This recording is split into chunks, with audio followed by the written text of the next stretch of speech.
તો ટેટટાટ ઉમેદવારોના વિરોધ પર બોલ્યા શિક્ષણ રાજ્યમંત્રી પ્રફુલ્લ પાનસેરિયાએ કહ્યું કે 24,700 શિક્ષકોની ભરતીની જાહેરાત થઈ છે.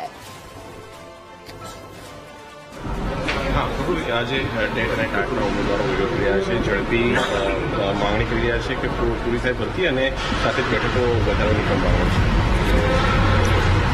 24,700 શિક્ષકો લેવા માટેની અને એ સમયે આદરણીય મુખ્યમંત્રીશ્રીના માર્ગદર્શન નીચે શિક્ષકોની ઘટ હતી અને એને પૂર્ણ કરવા માટેની સરકારે ઓફિશિયલી મીડિયા દ્વારા અને આપ સમક્ષ જાહેરાત કરી છે ને એનું શેડ્યુલ કોઈક જગ્યાએ 1-2 મહિના લેટ થયું છે. એના અનેક કારણો છે.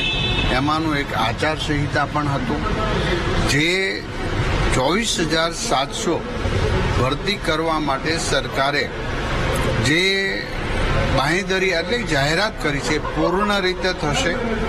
તમામ મિત્રોને હું વિનંતી કરું છું કે સરકાર તમામ પ્રકારની પ્રોસેસ શરૂ કરી છે, એમની જાહેરાત આપી દીધી છે.